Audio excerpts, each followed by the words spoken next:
E aí, turminha do CPD, tudo bem?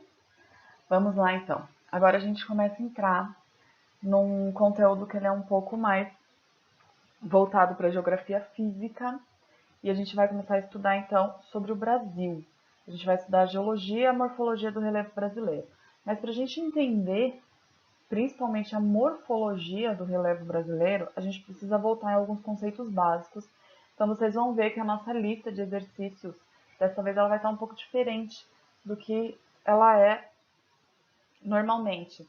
Eu coloquei um número reduzido de exercícios porque esse tema que a gente vai falar hoje, ele não é um tema muito cobrado nos vestibulares. Mas, para a gente entender sobre o relevo brasileiro, a gente precisa estudar sobre as características geológicas do, do Brasil, certo? Então, não é... Eu coloquei acho que 3 exercícios só, mas é importante vocês praticarem, prestarem bastante atenção nessa aula, porque para a gente entender sobre formação de relevo, a gente precisa entender principalmente sobre geologia. Então, pessoal, quando eu foco aqui em geologia, eu estou falando que geologia ela é o estudo da rocha. Muita gente acaba confundindo e acha que geologia é o estudo do relevo. Não, na verdade, a geologia ela é o estudo das rochas, que normalmente o nome popular aí a gente dá de pedra.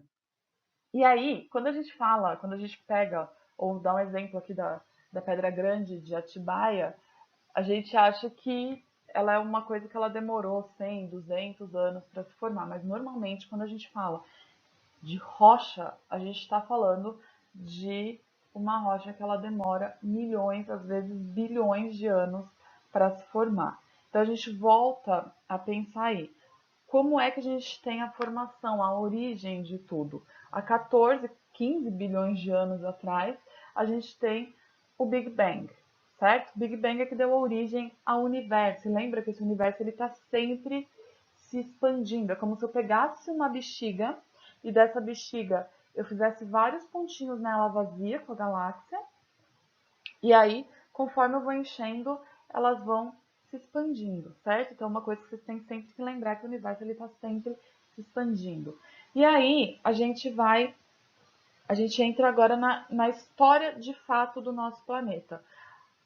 A teoria mais aceita, vamos lembrar que é uma ciência, é uma teoria, a gente não tem certeza que tudo isso aconteceu. São estudos que trouxeram, muitos estudos físicos, químicos, que trouxeram a gente a essas idades. E desses principais estudos que fez com que a gente entendesse essa idade foram as rochas.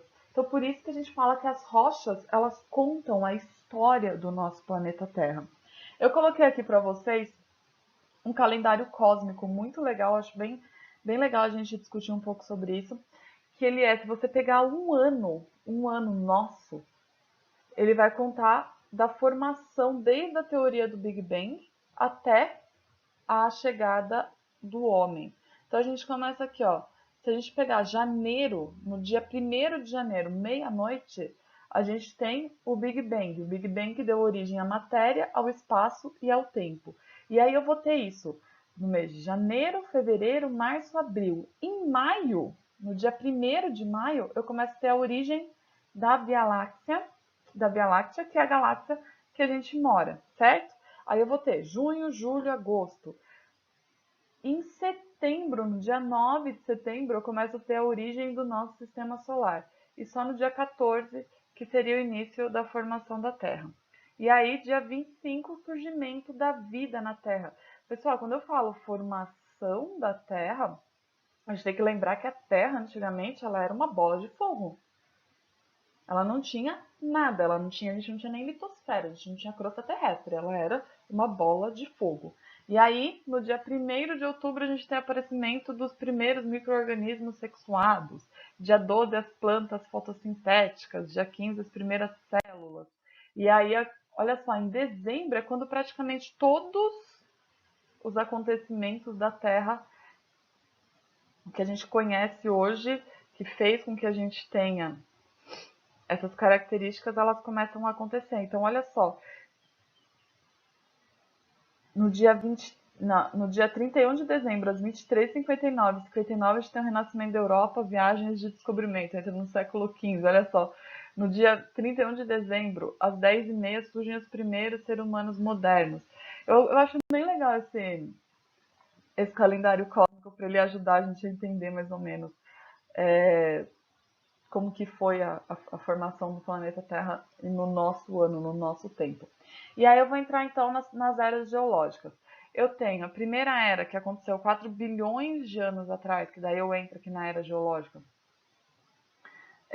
do surgimento da Terra, foi a era pré-cambriana. E aí o que a gente tem? Quais são os principais eventos que acontecem nessa era geológica?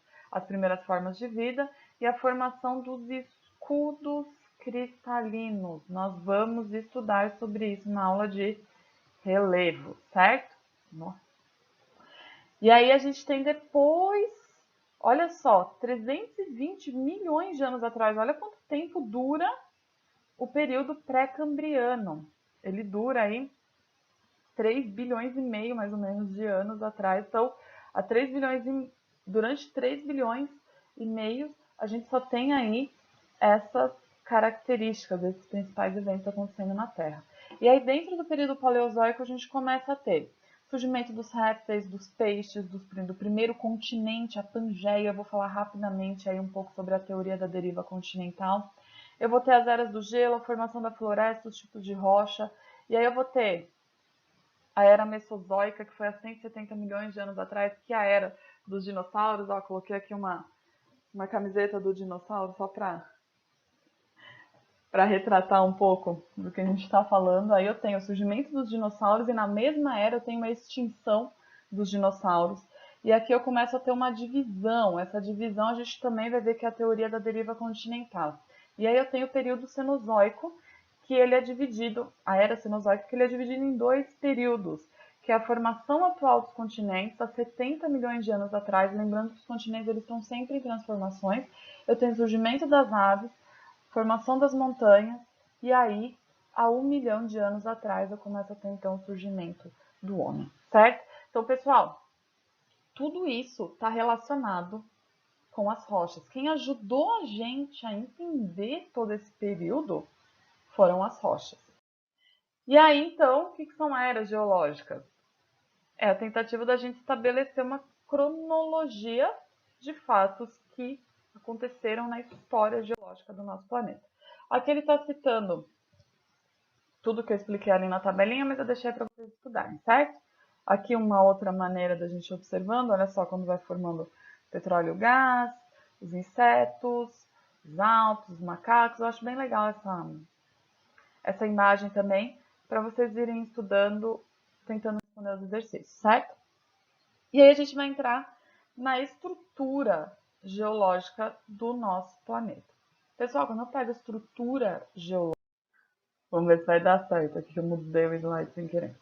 Muita gente acha então que no interior da Terra a gente vai encontrar só magma, mas na verdade não.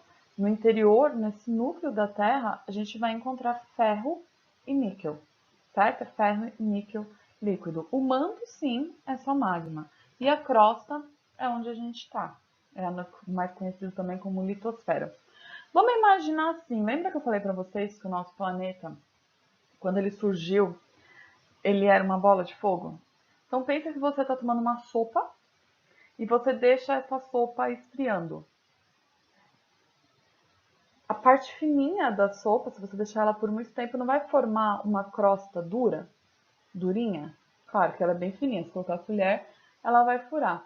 Mas isso é um exemplo da forma que se formou a crosta terrestre. Então, esse manto, em contato com a atmosfera, ele foi formando essa crosta. Essa crosta ela tem de 0 a 40 quilômetros de profundidade. O homem nunca conseguiu chegar no manto. A gente consegue, o máximo que a gente já conseguiu foi chegar a 20 quilômetros de profundidade. Mas, Gabi, como é que eles sabem que dentro desse núcleo interno e desse núcleo externo a gente tem ferro e níquel? Eles têm hoje muitos equipamentos, tecnologias, e pela vibração dessas ondas que esses equipamentos fazem, eles conseguem saber o que tem dentro desse núcleo interno e desse núcleo externo, certo? E aí a gente vai entrar então nos tipos de rocha. A gente tem 3 tipos de rocha, que são as rochas ígneas ou as rochas magmáticas, as rochas metamórficas e as rochas sedimentares.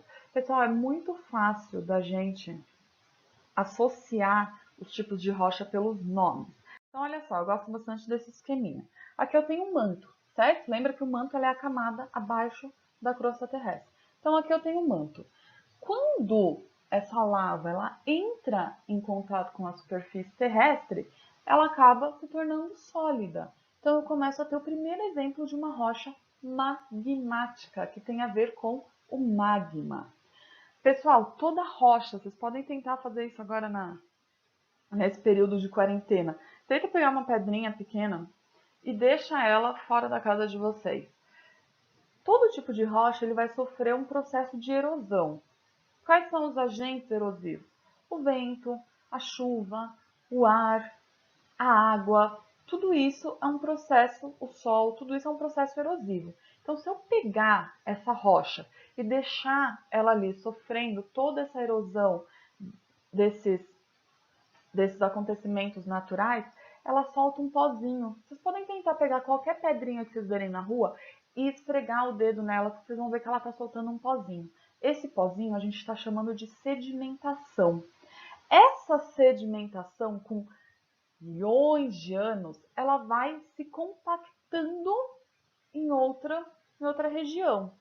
E é aí que a gente começa a ter, então, rochas sedimentares. Então, rochas sedimentares têm a ver com sedimentação.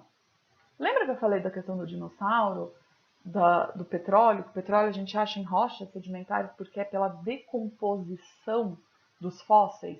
Então, quando eu pego rochas sedimentares, ela demorou milhões de anos para se formarem. Olha só, a gente acabou de ver o período Mesozoico, a gente viu que durou 170 milhões de anos, até a gente chegar agora no período Cenozoico. Então, esse sedimento ele vai se acumulando por milhões e milhões de anos até formar essas rochas sedimentares que a gente está vendo aqui. E a rocha metamórfica? Metamórfica tem a ver com metamorfose, certo? Então, rochas metamórficas são rochas que estão sofrendo transformações de outras rochas, pelo calor, pela tensão da pressão atmosférica, pode surgir aí por diversos fatores, certo? Então, tentem sempre associar magmática, magma, sedimentar, sedimento, metamórfica, metamorfose. E aí, a gente vai falar rapidamente sobre a morfologia do relevo brasileiro, mas eu vou entrar a gente vai discutir bastante sobre relevo brasileiro.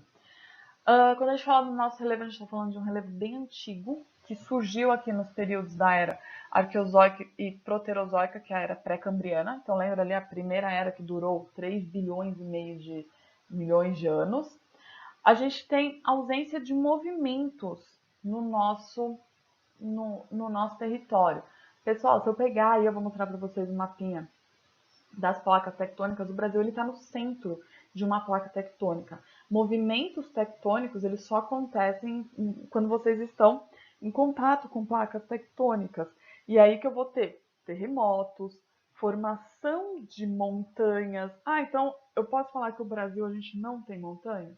Sim, a gente não tem montanhas, porque as montanhas elas só se formam em regiões de contato com placas tectônicas. A gente está no meio de uma placa tectônica, então a gente não tem formação montanhosa no nosso território. A gente tem dentro do nosso relevo uma intensação dos agentes externos. O que são os agentes externos? Os agentes erosivos, que eu acabei de explicar ali no processo de sedimentação. A água, o ar, o calor, tudo isso são agentes externos que acabam provocando a erosão, desgaste e a sedimentação, o acúmulo, certo? Então, por conta da gente estar no meio de uma placa tectônica, a gente tem altitudes modestas. O ponto mais alto do Brasil é de 3.000 metros, que fica lá no Pico da Neblina, no Amazonas.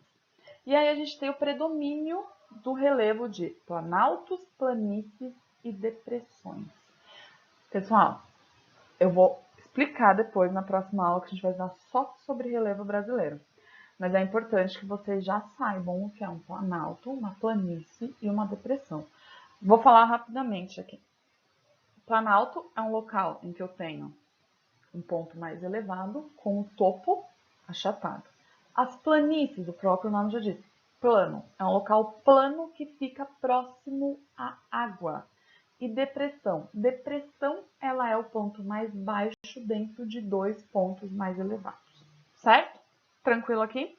Qualquer problema aí, a gente tira a dúvida no dia da aula. E aí a teoria da deriva continental que eu falei para vocês, vou colocar essa imagem aqui. Pessoal, acredita-se que o nosso planeta, os continentes, eles eram todos juntos. Como é que os cientistas descobriram isso? Se vocês observarem as bordas dos continentes, é como se a gente formasse um grande quebra-cabeça. Eles vão se encaixando.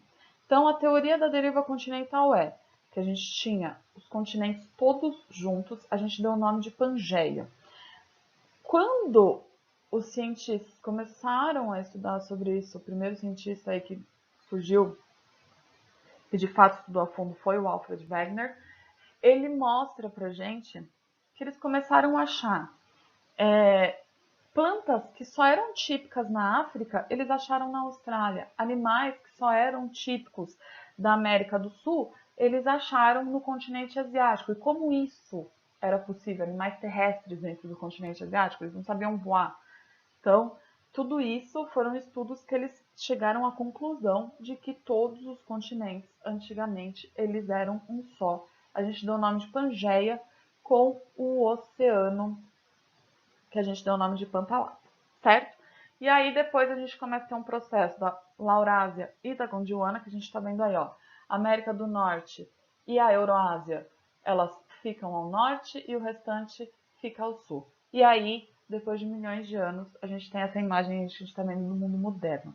Então isso, Pro, eu posso falar que daqui a milhões de anos a gente vai ter uma nova distribuição dos continentes? Sim, os continentes eles estão em constante modificação, em constante transformação, certo? Então daqui a milhões de anos a gente vai ter aí uma nova formação dos continentes. E aí é só a imagem das placas tectônicas que eu tinha falado para vocês, olha só, o Brasil fica na placa sul-americana, a gente está no meio de uma placa tectônica, então a gente não tem terremotos, nem montanhas, nem formação montanhosa. Olha só, mas dentro da América do Sul tem uma grande formação montanhosa, sim, a Cordilheira dos Andes. Olha só, a Cordilheira dos Andes, o Chile fica numa região de contato com placas tectônicas. Outra coisa que é importante, pessoal, a gente falar. Nessas regiões aqui, olha só o Círculo do Pacífico, o Círculo do Fogo do Pacífico, nessa região aqui, principalmente no Chile, onde você tem terremotos, abalos sísmicos acontecendo o tempo todo, muitas vezes a população não sente, eles têm, as casas elas recebem um tipo diferente de construção, normalmente os prédios recebem molas, porque conforme vai acontecendo algum tremor, essas casas elas vão se movimentando junto, certo? Para que não tenha aí nenhum dano físico. Outra coisa, surgiram aí algumas notícias no ano passado, no ano retrasado, de que a região nordeste do nosso território tinha sofrido algum tipo de tremor. Por que que isso acontece? Pessoal, vamos fazer de conta que eu estou pegando uma placa de isopor ou uma bolacha, para ser mais específico aí. Se eu ficar movimentando, ela vai criando rachaduras, certo? Então é isso que está acontecendo. Por que vocês acham que a gente tem essas várias placas tectônicas? Antes era uma placa só. Lembra que a gente acabou de falar da Pangeia? Antes era uma placa só. Conforme vai se movimentando, ela vai se rachando. Então isso que a gente sente muito, muito fraco, mas acontece às vezes na região Nordeste, é por conta aí que está sofrendo, essa placa tectônica ela está sofrendo algum tipo de rachadura, então você sente um pouco esse tremor, certo? Pessoal, é isso.